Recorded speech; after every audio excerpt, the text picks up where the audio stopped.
आज के अहम टॉपिक की तरफ, और ज़ाहिर है कि जब मैं बात करता हूँ उरूसुल बिलाद शहर कराची की, जो कि मिनी पाकिस्तान कहलाता है, रोशनियों का शहर कहलाता है, ये पाकिस्तान की पूरे मुल्क की मुआशी हब है। कहा जाता है कि कराची चलता है तो पूरा पाकिस्तान चलता है।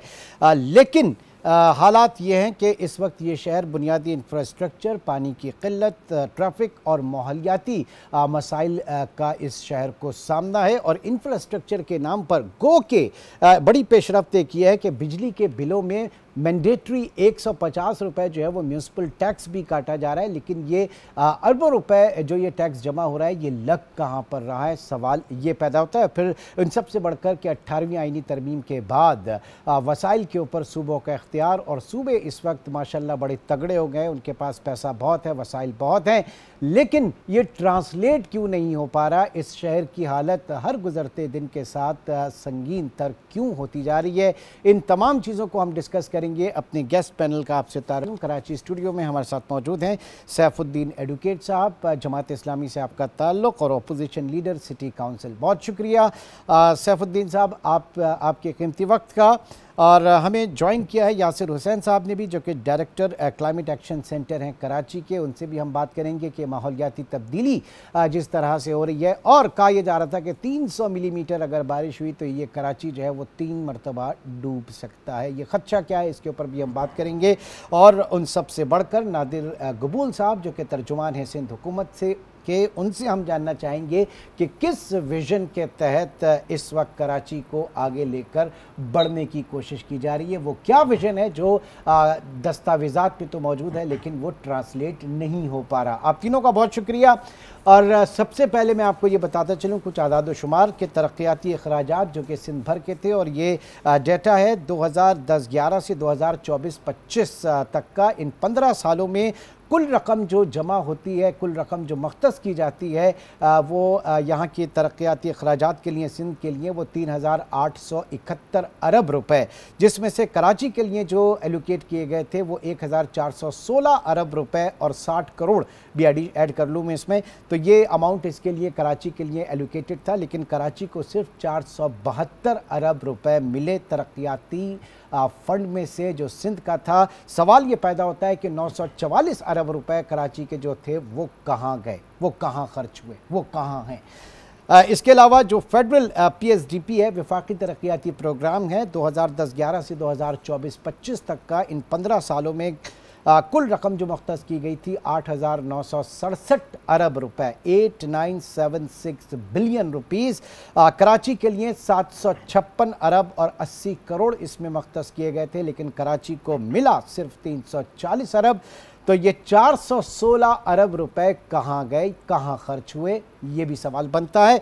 और तीसरा ये कि जनाब कराची पोर्ट पर जो इंफ्रास्ट्रक्चर डेवलपमेंट सेस वसूल किया जा रहा है, जो इस शहर की इंफ्रास्ट्रक्चर डेवलपमेंट के ऊपर खर्च होना है, जिसमें पिछले साल तकरीबन 170 अरब रुपए जमा हुए थे, और अब तक जब से ये सेस बना है, ये वसूलियाँ भी शुरू हुई है, 1000 अरब रुपए इसमें जमा हो चुके हैं, लेकिन इनमें 1 टका भी कराची के इंफ्रास्ट्रक्चर के ऊपर नहीं खर्च हुआ। सिंध हुकूमत ने, सिंध गवर्नमेंट ने ये पैसा किस मद में खर्च किया है, कहाँ खर्च किया है, ये भी जानना ज़रूरी है। तो नबील गबूल साहब के साहबजादे नादिर गबूल साहब इस वक्त हमारे साथ मौजूद हैं। गबूल साहब, सबसे पहले तो ये फरमाइएगा कि ये जो कराची के जो ज़ख्म है, कराची का जो अलमिया है, कराची की जो हक तलफी है, इसका मदावा क्या है, किस विज़न के तहत इस वक्त हुकूमत इस मुल्क के सबसे बड़े सूबे, सबसे बड़े शहर को, और दुनिया के अगर 10 शहर बड़े माने जाएं तो उनमें कराची भी सर फहरिस्त शुमार होता है, आप किस विज़न के तहत इस शहर को आगे लेकर चल रहे हैं गबूल साहब? जी बहुत शुक्रिया। बिल्कुल कराची का जो दर्द है वो मैं भी महसूस करता हूँ, क्योंकि मेरे दादा की कब्र है वो भी इसी कराची शहर में ही वाक़ है। तो कराची की हम ओनरशिप भी लेते हैं और यही हमारा घर है, हमारी दुनिया, हर चीज़ हमारा यही है कराची। तो जो तकालीफ हमारे बाकी जो कराची के भाई फील करते हैं वो जाहिर सी बात है मैं भी फील करता हूँ। मैं कोई हेलीकॉप्टर में सफ़र नहीं करता हूँ कराची के अंदर, मैं भी इन्हीं सड़कों पर जाता हूँ। अनफॉर्चुनेटली बिल्कुल दुरुस्त फरमाया आपने भी, और जो लोगों की शिकायत हैं वो भी दुरुस्त है कि इस वक्त कराची की रोड जो है वो काफ़ी टूट फूट का शिकार है। इसकी जो बुनियादी जो वजह है वो मैं हल्फी आपको कह सकता हूँ, वो बिटवीन फेडरल एंड प्रोविंस की जो लैक ऑफ कोऑर्डिनेशन, फिर केएमसी के अदर जो दीगर हदूद होती है, ये आपस में जो तसल है पावर्स की, अथॉरिटी की, इसकी बुनियादी वजह। और फिर नीचे टाउन्स लेवल तक, अब कराची शहर के अंदर 9 टाउन्स ऐसे हैं जो पीपल्स पार्टी की डायरेक्ट कंट्रोल में नहीं है, और उनको सुई गैस ने फंड भी 1.5 अरब रुपए, कुछ जगहों पे 2-2 अरब रुपए भी फराम किए, मगर वहाँ के जो टाउन चेयरमैन हैं वो फिर नहीं लगाते, जिसके ऊपर सीएम मुराद अली शाह साहब ने ऑडिट का भी बोला है, और ऑडिट चल रहा है। इसमें सिर्फ 9 जो मैंने आपको बताया कि ऐसे टाउन्स हैं जो पीपल्स पार्टी के। गफूर साहब, ये तो हम बहुत ही नीचे की लेवल के ऊपर आ गए। बुनियादी अगर मैं बात करूं, जब बुनियादी बात की जाती है वाटर एंड सीवरेज बोर्ड की, सॉलिड वेस्ट मैनेजमेंट की मास्टर प्लान इस शहर में है नहीं, और इसके अलावा building control authority, local transport, land utilisation, health और एजुकेशन, ये सारे के सारे महकमे जो हैं ये आपकी 3rd ईयर ऑफ गवर्नमेंट के पास होने चाहिए थे। यहाँ तो उनका दायरे अख्तियार होना चाहिए था, सूबाई हुकूमत के पास ये क्यों है? वो क्या कर रही है इसके ऊपर? देखिए, जो लोकल गवर्नमेंट के मिनिस्टर हैं वो काफ़ी, आपको पता है अभी तो खैर चेंज हो गए हैं, बट जो सईद गनी साहब भी थे वो भी कोऑर्डिनेशन में रहते थे निचले लेवल तक, क्योंकि निचले लेवल तक हमने जो सिंध लोकल गवर्नमेंट एक्ट हमने लाया था उसमें निचले लेवल तक हमने ठीक ठाक पावर्स जो है वो ट्रांसफ़र कर दिए थे। यहाँ तक कि टैक्स एंड रेवेन्यू कलेक्शन भी टाउन्स को हमने एक हद तक हमने दे दिया था। तो हमने टाउन्स तक, हमने यूसी तक, बल्कि मैं कहूँगा कि हमने काफ़ी ज़्यादा पावर जो है वो डिवॉल्व कर लिए थे। बहरहाल अभी मेयर साहब ने भी ऑन रिकॉर्ड, आपको पता होगा, ऑन रिकॉर्ड उन्होंने कहा कि जैसे फॉर एग्जांपल जो रेड लाइन मंसूबा है वो भी बड़ा ताख़ीर का शिकार है, बिकॉज ये lack of coordination between federal and local जो अथॉरिटीज़ हैं, कि लोकल अथॉरिटीज़ एक रोड बनाते हैं तो फिर कोई दूसरा, जैसे वो पाकिस्तान इंफ्रास्ट्रक्चर डेवलपमेंट कंपनी था, वो आके रोड खोदना शुरू कर देता था। तो इस वजह से बहुत नुकसान भी हो रहा था सिंध गवर्नमेंट की रिसोर्सेज का, केएमसी के रिसोर्सेज का। वफाक की तरफ से जो काम अच्छाई की तरफ जाना था वो उल्टा बुराई की तरफ जा रहा था, क्योंकि वफाक से। ठीक है, यानी आपकी बातों से मैं ये समझा कि जो लैक ऑफ कोऑर्डिनेशन है बिटवीन, बल्कि अमंग मैं कह लूँ, आपके federal government, provincial government and the 3rd tier of government जो है, सैफ साहब, ये किस हद तक जायज़ आप समझते हैं कि जनाब विफाक से सूबा और सूबे से 3rd टियर ऑफ गवर्नमेंट, ये लैक ऑफ कोऑर्डिनेशन जो है इसी की वजह से सारे ये मसाइल हैं? लेकिन सवाल ये पैदा होता है कि ये अगर लैक ऑफ कोऑर्डिनेशन है तो क्यों है? बिस्मिल्लाहिर्रहमानिर्रहीम। देखें, एक तो आपने इसको कहा उरुसुल बिलाद, तो एक तो उरुसुल बिलाद कहना छोड़ दीजिए, क्योंकि उरुसुल बिलाद का मतलब तो है शहरों की दुल्हन। तो ज़ाहिर है उरुसुल बिलाद तो अब कराची नहीं रहा ना। कराची की जो सूरत हाल है उसमें वो तो एक बहुत ही बदतरीन सूरत हाल है। देखिए, दूसरी बात यह है इमरान भाई कि 17 साल से पीपल्स पार्टी की गवर्नमेंट है। देखिए, 17 साल में आपने ये भी बता दिया कितना पैसा इनके पास था।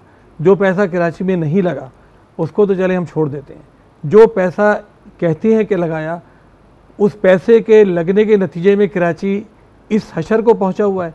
यानी आपने 17 साल में कराची को इस जगह पहुंचाए जहां पर इस वक्त है। इसके बाद अगर आप ये कहें कि फेडरल गवर्नमेंट इसकी ज़िम्मेदार है, टाउन इसके ज़िम्मेदार हैं, यूसी इसकी ज़िम्मेदार है, तो मतलब अजीब सी बात नज़र आती है। देखिए, आप कहते हैं विज़न, तो इनका विज़न जो भी है उस विज़न का जो भी आउटपुट है वो अब हमें सामने नज़र आ रहा है। 17 साल से ये मामला शुरू हुआ, पीपल्स पार्टी की कंटिन्यूस गवर्नमेंट है। इस दौरान सिर्फ 4 साल के लिए वसीम अख्तर साहब मेयर बने थे कराची के, वरना अदरवाइज़ तमाम टाउन्स, तमाम डीएमसीज, तमाम केएमसी, हर एक पर पीपल्स पार्टी के इनके एडमिनिस्ट्रेटर्स थे। इन्होंने तमाम वसाइल, तमाम इख्तियारात, तमाम पैसा इनके पास था। इस सब को खर्च करने के बाद अब मामला जहाँ पहुँचा है वो हमारे आपके सामने है। कोई एक महकमा बता दीजिए ना। चलिए, फेडरल गवर्नमेंट की मुदाखलत या जो ये कह रहे हैं कि PIDCL की तरफ से खुदाई, वो कौन सी जगह होती है? चलिए वो भी बता दें कि वह कौन सी ऐसी जगह है जहाँ उनकी खुदाई करने की वजह से आपको मसाइल दरपेश आ रहे हैं।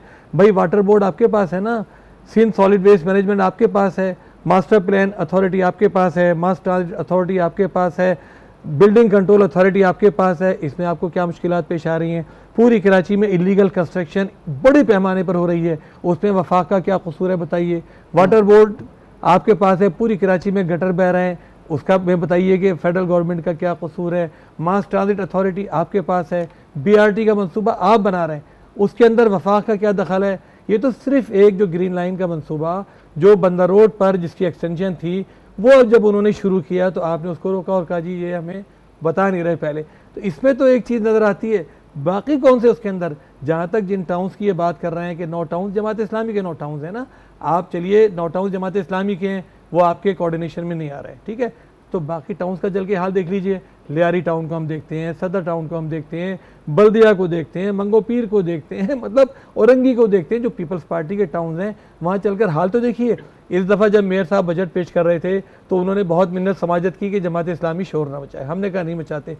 पहला आदमी जो खड़ा हुआ बजट पेश करने से पहले वो पीपल्स पार्टी के यूसी चेयरमैन थे। उन्होंने 15 मिनट तक खड़े होकर इस कदर शोर मचाया और कहा कि तुमने बदतरीन हाल कर दिया है शहर का, लियारी का बदतरीन हाल कर दिया है। तो इनके अपने लोग ये बात कह रहे हैं, ज़बान ज़दे आम है, पूरी दुनिया ये बात कह रही है। उसके बाद ये बात कहें और नादिर कबूल साहब आप इसके ऊपर रेस्पॉन्ड कीजिएगा, फिर मैं उसके बाद यासिर हुसैन साहब की तरफ आऊँगा। जी, 17 साल से आपके पास है पीपल्स पार्टी की हुकूमत और एक फहरिस्त है इदारों की, उनकी कारकर्दगी क्या है सर? देखिए बिल्कुल 17 साल से है हमारे पास, मगर 17 साल में पिछले शायद 2022 के एंड में लगभग मुर्तज़ा वाब पहली दफ़ा एडमिनिस्ट्रेटर बने थे और उसके बाद फिर मेयर बने। तो उससे पहले तो सिर्फ MQM का ही मुझे मेरी ज़िंदगी में मुझे याद है, और बिल्कुल जब मैं छोटा था तो उस वक्त नेमतुल्लाह खान साहब होते थे। मगर जो तबाही MQM के दौर में की है उसको अंडू करने में ही हमें सबसे ज़्यादा मुश्किलात आ रही है। वो क्या है कि गटर और नहीं, MQM के लोग यहाँ पे इस वक्त मौजूद नहीं है सर डिफेंड करने के लिए, तो ज़रा मैं चाहूँगा जो आपकी जो कारकर्दगी है उस पर हमें बता दीजिए, MQM वालों से हम पूछ लेंगे। जी, मैं वही अर्ज कर रहा था ना कि जो इलीगल तजावुज़ात हैं वो हमारे दिन नहीं है। वो जो एक तवील दौर था तकरीबन 30 साल का ऑलमोस्ट लगभग MQM को, उसमें हमें ये समझे कि जहेज़ में एक तरह से मिला था हमें। बहरहाल हमारी जहाँ तक अगर आप बात करें तो कराची के अंदर हमने बहुत बड़े मेगा प्रोजेक्ट्स कंप्लीट भी किए हैं, जिसमें इंफ्रास्ट्रक्चर की अगर सिर्फ मैं बात करूँ तो उसमें शाहराह भुट्टो अपनी मिसाल आप है, उससे सैकड़ों लोग डेली की बुनियाद ये वही है जो बारिश में बह गई थी। नहीं देखिए, अब अनफॉर्चुनेटली ये आप जैसे माशाल्लाह जो बाशऊर एक जर्नलिस्ट हैं वो तो नहीं, उनको तो नहीं कहना चाहिए इस चीज़ के ऊपर काफ़ी वजाहत नहीं सर, मतलब इसमें बाशऊर होने का क्या ताल्लुक है सर? एक आप जिसको मिसाल बना के पेश कर रहे हैं, मैं आपसे पूछ रहा हूँ कि वो शायद बह गई थी, मैंने तो पूछा ये वही नहीं बही थी ना। आप जो तंजिया बात कर रहे हैं वो नहीं बही थी। वो जो एक वीडियो क्लिप वायरल हुई थी वो बिल्कुल ऐसा एक हिस्सा था जो पब्लिकली खोली नहीं गई थी। वो अंडर कंस्ट्रक्शन एक एरिया, जाहिर सी बात है अगर एक आप घर को भी जेर तामीर है, अगर उसके अंदर काम चल रहा है घर के अंदर, हाँ। और जाहिर सी बात है कोई ऊंच नीच आ जाए तो आप ये तो नहीं बोल सकते ना कि घर बना हुआ घर बह गया। नहीं, लेकिन जेर तामीर घर में कोई रिहाइश के लिए भी नहीं आता, तो अगर जेर तामीर कोई चीज है तो उसको आपने खोल कैसे दिया? मेरे भाई आपने अपना जवाब खुद ही दे दिया ना। जो हिस्सा हमने फॉर पब्लिक यूज ओपन किया था वो कयूमाबाद से लेके कायदाबाद तक है, वो नहीं बहा। उसके बाद जो इलाका है वो पब्लिक के लिए खोला ही नहीं गया, तो आप कैसे उसको एक एग्जांपल दे सकते हैं? ठीक है, मैं आपकी तरफ दोबारा आता हूं, जरा यासिर हुसैन साहब की तरफ चले जाऊं। यासिर साहब, आप director climate action centre Karachi, ये मुझे बताइए कि हम तो बस बारिश के दिनों में थोड़ा सा परेशान हो जाते हैं, लेकिन ओवरऑल एरियल व्यू लें तो क्या आपके जहन में इस वक्त कराची को देख के आ रहा है, इसकी एडमिनिस्ट्रेशन, इसकी गवर्नेंस को लेकर? जी बहुत शुक्रिया। देखिए, क्लाइमेट का जो चैलेंज है वो यूं है कि एक वो एडिशनल बर्डन आ जाता है सिटी इंफ्रास्ट्रक्चर के ऊपर कि वो ज़्यादा पानी को संभाल सके, यानी फ्लड वाली सिचुएशन जो अभी गुजरी है। और दूसरी तरफ जो बड़ी क्लाइमेट का चैलेंज है वो हीट का है कि हीट के दौरान आप यहाँ के रहने वालों को किस तरह से ठंडी सहूलियात, यानी जिसको कूलिंग इंफ्रास्ट्रक्चर भी कहते हैं, और प्लान्स के अंदर वो शामिल है कि वो बनाया जाएगा, और उसकी इम्प्लीमेंटेशन इंतहाई वीक रही। तो जब शहर का अपना निज़ाम एक मिनिमम लेवल तक नहीं चल पा रहा है नॉर्मल हालात में, तो आप कैसे एक्सपेक्ट कर सकते हैं कि वो किसी क्लाइमेट के चैलेंज को फेस कर पाएगा? लिहाजा अगर बारिश होती है 100-200 नहीं, जैसा आपने शुरू में फरमाया 300 और 500, क्योंकि क्लाइमेट के जो हालात हैं वो इस तरफ जा रहे हैं कि ज़्यादा बारिश, अचानक बारिश, बेमौसमी बारिश ये हो रही है। और आपने देखा पिछले सालों में 2010, 2022 और फिर अब 25 में कि आपके सारे सिस्टम जो थे वो फेल हो गए। अब कराची में अगर ये 300 मिलीमीटर बारिश हो जाती है तो मेरा तो ख्याल है कि ये हफ्ते 2 हफ्ते के लिए बिल्कुल मुंजमद हो जाएगा पूरा शहर। तो इस मामले में अगर 100 मिलीमीटर मुश्किल से हैंडल हो रहा है, और एक्सपर्ट्स का ख्याल है कि ये 40-50 भी होगा, इतना ही होगा जो कि वो हैंडल कर पाता है, तो इसका सीधा सीधा रिपोर्ट कार्ड ये कह रहा है कि आपका इंफ्रास्ट्रक्चर इसको संभालने के लिए के लायक नहीं है और इसके ऊपर रिसोर्सेज नहीं खर्च किए गए। ये कंप्लीट फेलियर है। साथ में इसमें यानी एक तरफ कचरे का भी इसमें रोल है, क्योंकि वो जो कचरा जो नहीं उठाया जाता वो फिर आपके जो ये पानी का जो निज़ाम है, जो सैनिटेशन का और ड्रेनेज का जो सिस्टम है, वो उसमें जाके वो फंस जाता है। ठीक। अच्छा, दूसरी तरफ हीट का ले लें अगर आप, हीट का चैलेंज, तो हीट का चैलेंज ये था कि जनाब आपको, और ये जाहिर है एक नया चैलेंज है, उसमें हुआ कुछ भी नहीं है, लेकिन करना ये है उसके अंदर कि तमाम जो घर हैं उनमें इस तरह की तरामीम गवर्नमेंट की उसमें सपोर्ट चाहिए कि घरों की छतों को ठंडा रखा जा सके। ठीक है, ये बहुत आइडियल सिचुएशन की सर, आप बहुत आइडियल सिचुएशन की बात कर रहे हैं। मैं तो मिनिमम लेवल के ऊपर जाना चाह रहा हूं कि हम क्या कर सकते हैं, क्या इश्यूज है। बहरहाल इस वक्त नादिर गबूल साहब ने, जो मेयर कराची एडमिनिस्ट्रेटर मुर्तज़ा वहाब, जब वो इस वक्त तो मेयर हैं, लेकिन मैं बात कर रहा हूं शेरशाह सूरी रोड की, 2022 में जब वो एडमिनिस्ट्रेटर थे तो उस वक्त उन्होंने उस रोड का पैच वर्क करवाया था। उसके बाद 2023 में जब वो मेयर कराची हो गए तब भी उन्होंने वो उसी में मसरूफ रहे, उस पर्टिकुलर रोड का पैच वर्क कराते रहे, और फिर 2025 में भी उस रोड का पैचवर्क हो रहा है। तो हमारे कराची के रहने वालों की जिंदगी में सिर्फ पैचवर्क ही रह गए या फिर कोई अच्छी सड़क भी है, ये एक सवाल है। और इस समय बहुत सारे सवालों की एक छोटे से ब्रेक की कॉल है। पूरा पैनल इस वक्त हमारे साथ मौजूद है। एक छोटे से ब्रेक के बाद दोबारा मिलते हैं।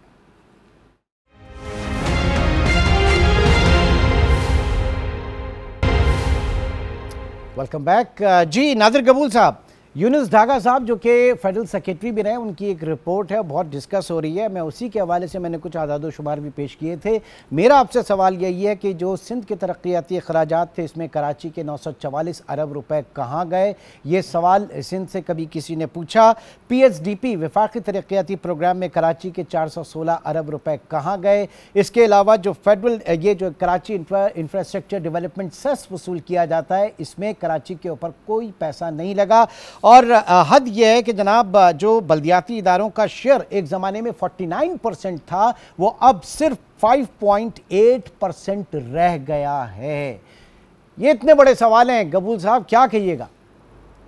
देखिए, मुझे नहीं पता यूनुस डागा साहब ने अपने फिगर्स कहाँ से लाए हैं, मगर जो वफाक से जो पैसे हमें मिलते हैं जो डिविजिबल पूल के तहत, और सिंध गवर्नमेंट जो एलोकेट करती है, वो तो जो एनुअल जो बजट की जो रिपोर्ट होती है उसमें ये तमाम फिगर्स आपको मिल जाएंगे, जो कि यूनुस डागा साहब की जो फिगर्स हैं उससे आई डोंट थिंक मैच करते हैं।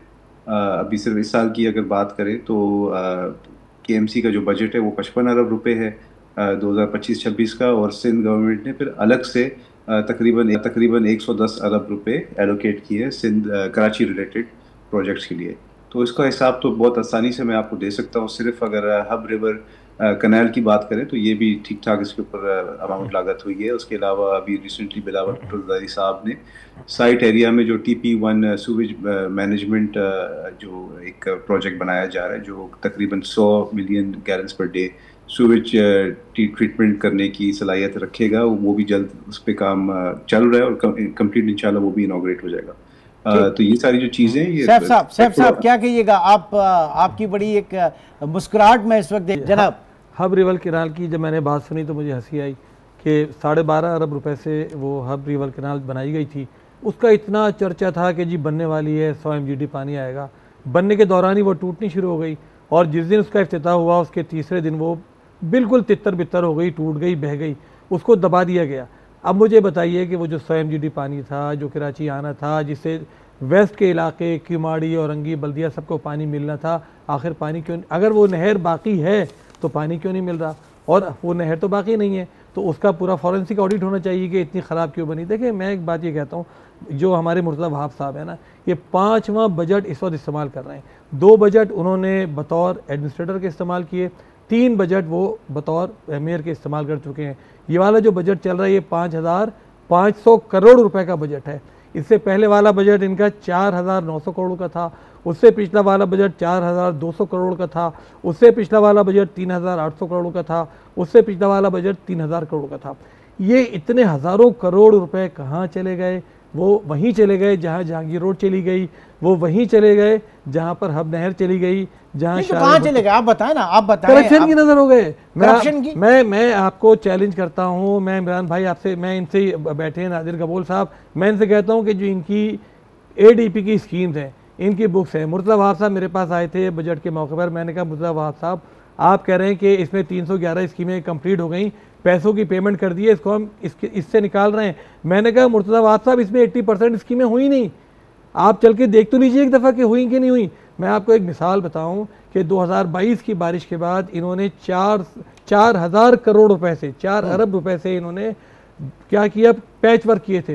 वो सारे के सारे पैच वर्क चंद महीनों में ख़त्म हो गए थे या वो हुए ही नहीं थे। मैंने खुद चैलेंज किया था उसको, हर जगह जाके मैं उससे मिला, जाकर अपने क्लिक वालों से मैंने कहा भाई कहाँ गए पैसे, KMC वालों से मिला।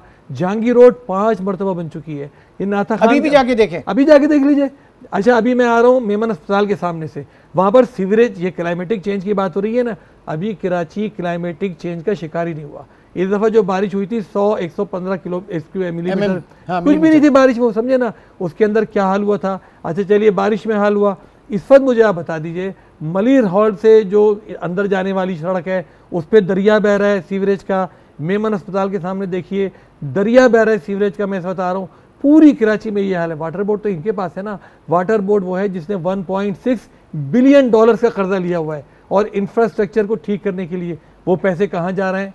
तो भाई मैं आपसे ये कह रहा हूँ कि ये पैसे अगर कराची के नाम पे आ भी जाते ना, जो इन्होंने नहीं खर्च किए, तो भी इसका ये हाल होता। देखिए पीपल्स पार्टी खुद एक मर्ज है, अब वो दवा नहीं है। पीपल्स पार्टी खुद इस शहर के लिए एक मसला है, मसलों का हल नहीं है। हमें जो कराची के स्टेक होल्डर नहीं, ये बहुत हार्ड स्टांस है। चले मैं गबूल साहब से, गबूल साहब इसके ऊपर रिस्पॉन्ड कीजिएगा। देखें बात सारी ये है, मैं आप ये बताइए करप्शन हो रही है सिंध में या नहीं हो रही है? ये इतना हजारों अरबों रुपए के जो ठेके और सारी चीजें चले नजर आए, हम कंपैरिजन करते हैं ना, फिर कराची का क्यों ना करें हम लाहौर से, क्यों ना करें हम पंजाब से, क्यों ना करें हम और जगहों से, क्योंकि ये भी बड़ी बहस चल रही है कि जनाब आप एक सूबे का दूसरे सूबे के साथ कैसे कंपैरिजन कर रहे हैं, हमें करना है जनाब। देखिए सूबों की कंपैरिजन आप बिल्कुल कर सकते हैं, मगर फिर उसमें आप हर चीज़ को अंडर कंसिडरेशन रखें। स्पेशली जो सबसे बुनियादी जो इशू है वो आबादी का है। लाहौर की, इस्लामाबाद की, पेशावर की, तीनों की आबादी आप मिला लें तब भी जाके वो कराची के बराबर नहीं होता। आप कंपेयर कर ही नहीं सकते ना। आप तो ये वही वाली बात हो गई, आप बोलें कि यार वो एक बंदा मेहरान चला रहा है गाड़ी और वो मर्सिडीज वाले को जाके हरा दे स्पीड में, ऐसा तो हो ही नहीं सकता, मुमकिन ही नहीं है। नहीं चले मैं मानता हूं आपकी बात कि इतना इन्फ्लक्स है कराची के अंदर, आबादी इतनी है, लेकिन आप इस बात से इत्तेफाक करते हैं कि कराची को पूरा गिना जाता है, मरदमशुमारी में कराची के साथ ज्यादती नहीं होती? अगर मरदमशुमारी में कराची के साथ ज्यादती ना हो, पूरा उसको गिना जाए, तो फिर इस शहर की जो प्लानिंग है वो सही तरीके से हो। आप बताएं। आबादी पूछ लें कितनी है नादिर कबूल साहब से? जी जी कबूल साहब। नहीं बिल्कुल आपने दुरुस्त फरमाया कि कराची की जो मरदमशुमारी है वो अच्छी तरह से प्रॉपर तरीके से नहीं हुई।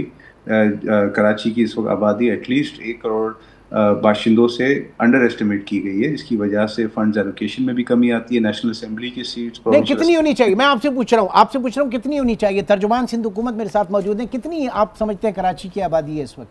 देखिए ये तो इल्म है अल्लाह के पास ही है कि कितनी आबादी होगी, ये तो प्रॉपर एक अंदाजन सर, अंदाजन सुना है मैंने 3 करोड़। अब मैंने तो एक बंदा जाके नहीं गिना है, अगर आपने गिना तो आप बता दें। बट 3 करोड़ कहते हैं कि कम से कम होगी इस शहर की आबादी, और होनी भी चाहिए। इतना नजर आता है यहाँ पे, आप एक इलाके से, गुलशन से सिर्फ आप नाजमाबाद तक चले जाए तो मेरे भाई मैं यही तो चाह रहा हूँ, मैं यही तो कह रहा था कि 3 करोड़ की है तो इसको क्यों नहीं पूरा गिना जाता।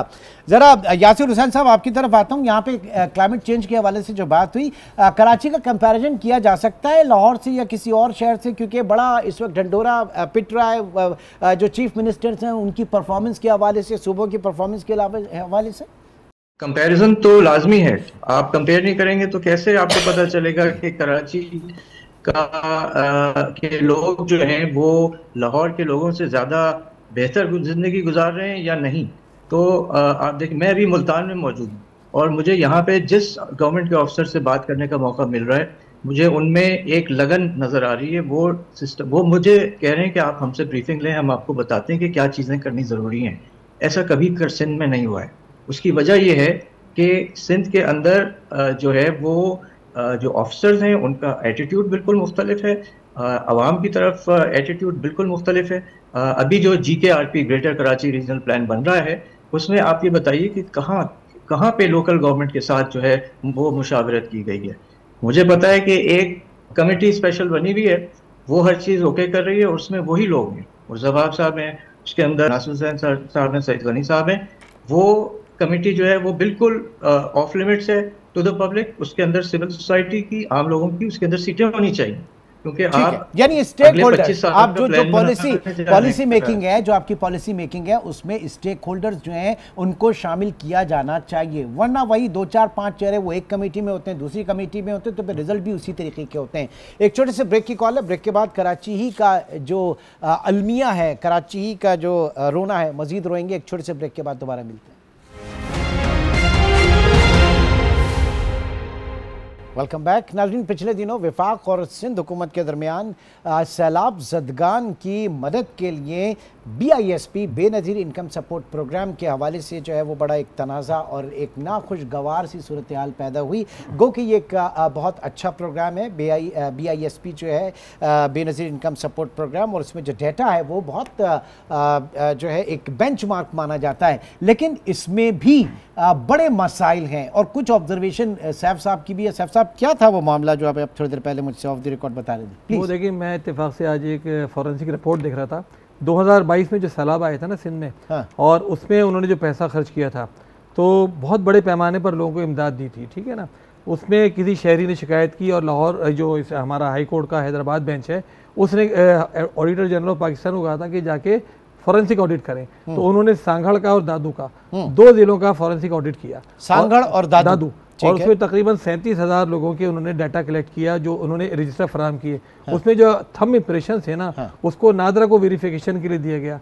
आपको पता है कितने थंब इम्प्रेशन वेरीफाई हुए थे उसमें? 37,000 में से कितने? 9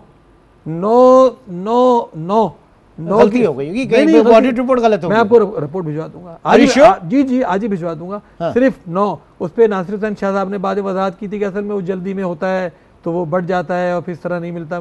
तो बाहर के चलें, ये एक मसला है, लेकिन मैं आपको फिर ये कह रहा हूं, लेकिन गबूल साहब से जरा मैं इसके ऊपर बात करना चाहूंगा। सर, 37,000 लोगों में से सिर्फ 9 के जो है वो थंब इम्प्रेशन जो है वो नादरा से वेरीफाई हुए, ये था, ठीक। और फिर हम बुनियादी तौर पे बात कर रहे थे जनाब, इसको बेंचमार्क बनाया जाए सैलाब ज़दगान की मदद के हवाले से, उनकी माली मुआवनत के हवाले से।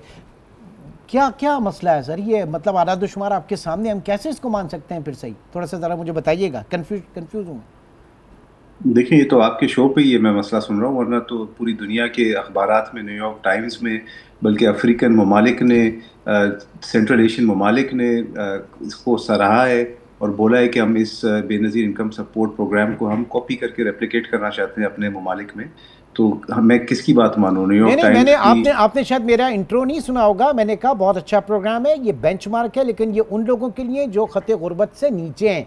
अब अगर सैलाब आया, सैलाब आने में किसी किसान की 12.5 एकड़ से ज़्यादा की ज़मीन जो है उसकी तबाह बर्बाद हो गई, तो वो BISP के अंदर कहाँ से उसका वो बनता है? ये ज़रा मुझे लॉजिक आप बता दें। वो आपके पास जो है वो तो खते गुर्बत से नीचे का है ना, और जो एग्रीकल्चर लोग हैं ये तो खते गुर्बत में नहीं आते, तो उनके थ्रू आप कैसे उसको देंगे? ये थोड़ा सा टेक्निकल मामला था गबूल साहब।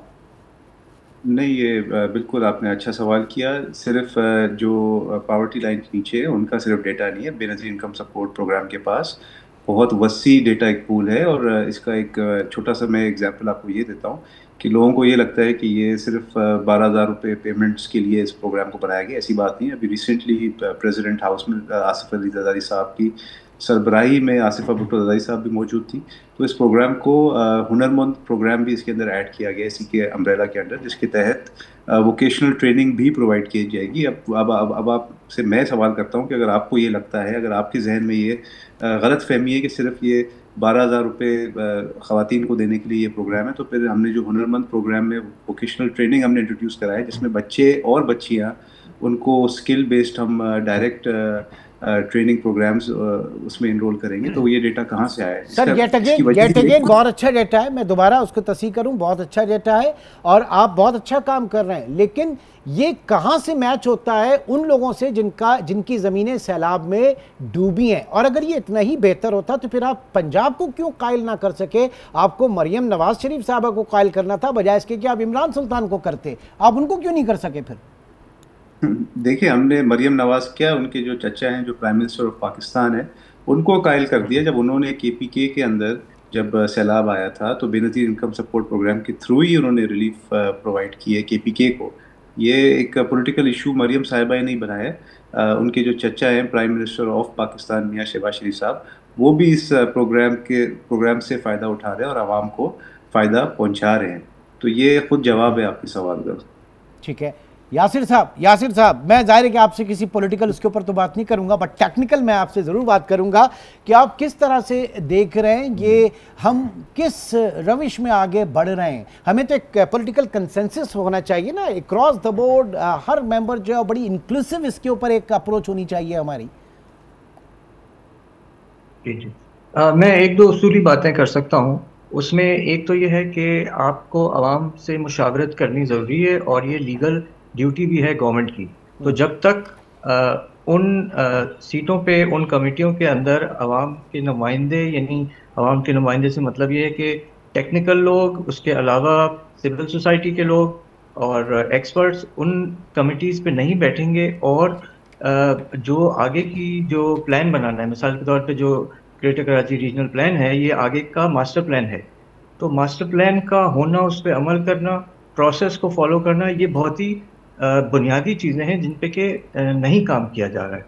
तो एक तो ये बड़ी मिसाल हो गई। दूसरे के यानी मुशावरत, कंसल्टेशन इंतहाई ज़रूरी है। दूसरे हम ये देख रहे हैं कि जब मास्टर प्लान नहीं था तो ये कि आप समझें कि अपनी विश के तौर पे मलिर एक्सप्रेसवे को किया गया, जो कि राब्ता हमारा मुनक़ता हुआ। नाज़रीन, आज के प्रोग्राम से इतना ही, इंशाल्लाह आपसे फिर मुलाकात होगी। अपना बहुत ख्याल रखिएगा। अल्लाह हाफ़िज़।